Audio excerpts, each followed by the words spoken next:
Salam alaikum wa rahmatullah, tous mes frères et sœurs, et bien salut tout le monde, bismillah ar-Rahman ar-Rahim. Donc aujourd'hui on va parler de pourquoi Allah subhanahu wa ta'ala n'exauce pas vos invocations. Et bien, vous allez savoir pourquoi, regardez bien la vidéo jusqu'à la fin. Donc il y a un rappeur qui disait, pour justifier pourquoi il faisait de l'argent sale, il disait Igo, j'ai prié le ciel comme toi, j'ai rien entendu. Donc après il disait, en gros il justifiait pourquoi il faisait de l'argent sale. Et bien cette personne là, elle a échoué à l'épreuve d'Allah subhanahu wa ta'ala. Pourquoi? Car Allah subhanahu wa ta'ala, il va vous éprouver. Vous dites que vous croyez en Allah subhanahu wa ta'ala, mais croyez pas que ça va en rester comme ça, que ça va rester comme ça. Non, il va vous éprouver, il va éprouver votre cœur. Il va éprouver votre cœur pour voir si vous avez une foi sincère, si vous êtes sincère. Si vous êtes une personne sincère quand vous dites je crois en Allah subhanahu wa ta'ala et en son prophète qui est Mohammed, que la paix et la bénédiction sur lui.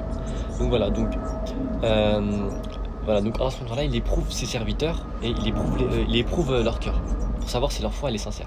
Donc là vous avez toute la réponse, voilà. Donc, mais ne croyez pas qu'Allah subhanahu wa ta'ala il veut du mal pour vous. Non, Allah subhanahu wa ta'ala il n'aime pas voir ses serviteurs souffrir, il n'aime pas les voir souffrir et pas satisfaits. Il aime bien voir ses serviteurs contents, satisfaits, etc. Mais souvent les gens s'ils sont pas assez reconnaissants envers Allah subhanahu wa ta'ala, ils en veulent toujours plus, ils en veulent toujours plus. Il faut toujours dire alhamdulillah, comme ça Allah subhanahu wa ta'ala il vous donnera encore plus. Donc revenons, donc du coup quand ce rappeur a dit que il justifiait pourquoi il faisait de l'argent sale, et ben il a eu un échec. Et voilà. Donc il a eu un échec en disant qu'Allah subhanahu wa ta'ala il n'a pas exaucé. Donc quand Allah subhanahu wa ta'ala il retarde votre invocation, déjà il peut y avoir aussi plusieurs causes.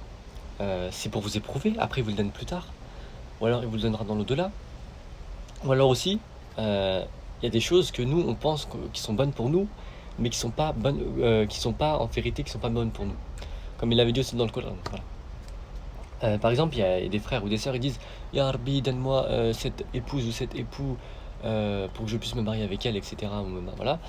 Mais cette personne-là ne vous est pas prédestinée, cette personne-là n'est pas bonne pour vous. Comme, je vais vous raconter une histoire.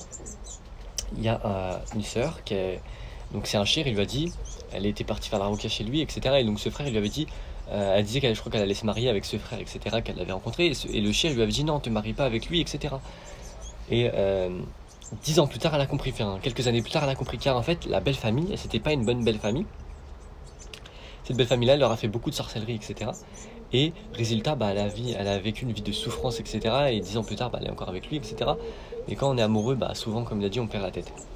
Donc maintenant, elle a des enfants, etc.